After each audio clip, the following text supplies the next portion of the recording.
Well, speaking of things being vandalised in Melbourne, it's not just kids' playgrounds, but every weekend there's a pro-Palestine rally, and they're not short of vandals themselves. McDonalds and Starbucks in Swanston Street in the CBD were both vandalised over the weekend, with protesters putting stickers reading "Boycott Israel, this company supports genocide," and with the Star of David crossed out on the windows and front doors of the local Starbucks and McDonald's. Not only that, but they sprayed red paint, which I guess was meant to be fake blood, all around the stores as well.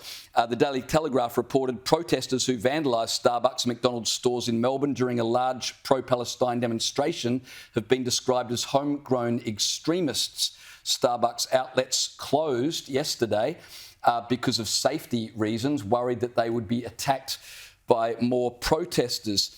The reason for this, Liz, is because Starbucks in the United States apparently sued the workers' union after just 2 days following the October 7 attacks. Starbucks workers posted online support for Palestine. Now, the company thought that was inappropriate, said take it down. So that's why Starbucks is on the nose with protesters. And here's why they hate McDonald's. Because in Israel, McDonald's are providing free meals for IDF soldiers, which is a great show of support for their local military.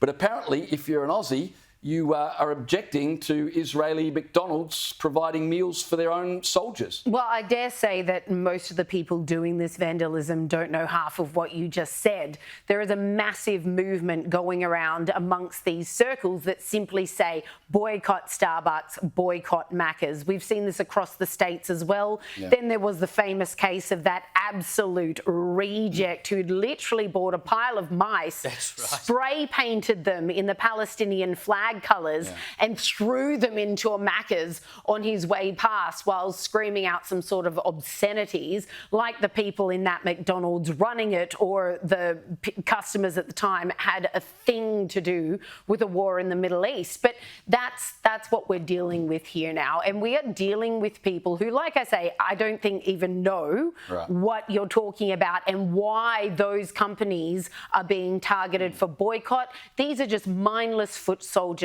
We see them in the streets marching at these hate Jew marches. And this is a generation that has bought into what I love Dr. Jordan Peterson is calling it, this meta-Marxism, where every relationship, either current and today or long ago in the past, is seen through the lens of power. Every single relationship is seen through oppressed and oppressor. And sometimes that's in the working relationship, employee and employer, government and anarchist, you name it. And once they decide who the oppressed is and who the oppressor is, well, it speaks to your moral virtue that you're on the side of the oppressor. The oppressed. So even though these people don't know anything about what they're buying into, like modern day history, much less ancient history in the Middle East, they feel completely justified in this righteous anger because they have decided these are the oppressed, and therefore, to be on their side, I am morally superior. It's like it's a mass hysteria that has set in. I mean, like, you didn't have as many in Sydney this weekend, but like 50,000 people marching for Palestine the week before. You can't tell me that 50,000 people there actually knew what they were marching for. No. They were marching as part of this mass hysteria. As to the point, they're giving out free meals in Israel. These people also don't realise that McDonald's is a franchise. Correct. And so this is people who own businesses individually in Israel giving out meals. It's not an edict of the head office of McDonald's. And I dare say... And the stores they're attacking in Australia are owned by franchise who've got nothing to do with anything. Correct. And may well be pro-Palestinian. Absolutely could be hardcore. So I dare say a lot of these people who rocked up and vandalised Starbucks and vandalised Macca's might be members of unions or would sympathise with the unionist movement and the idea of the oppressed workers, etc. You dopes. Who do you think cleans up your vandalism?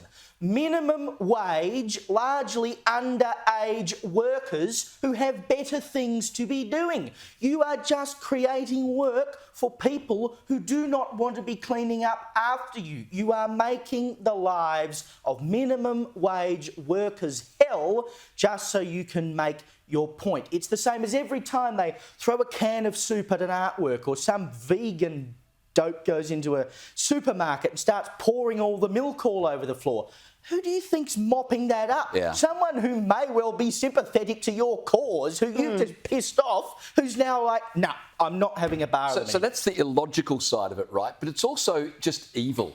I read a report today about Chemist Warehouse, which apparently was co-founded by a couple of Jewish brothers who came to Australia with their parents who fled the Holocaust at the end of the 40s. And so Chemist Warehouse is being targeted simply because it was co-founded by a couple of Jews. And the irony, of course, is they came to Australia seeking peace and safety. And then another report I read today was about a charity that is owned by a wealthy Jewish philanthropist. And pro-Palestinian supporters have started targeting recipients of grants from this charity.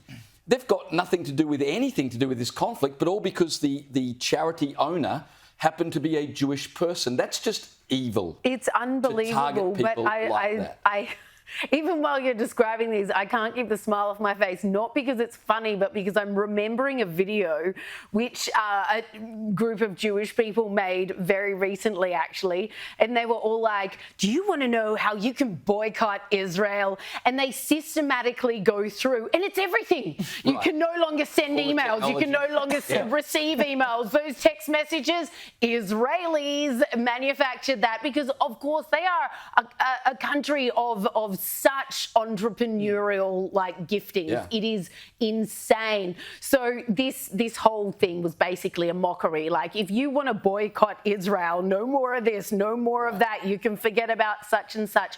So the very idea that by targeting certain businesses, I'm like, well, you might as well go the whole hog, you absolute idiots. No more of anything for you.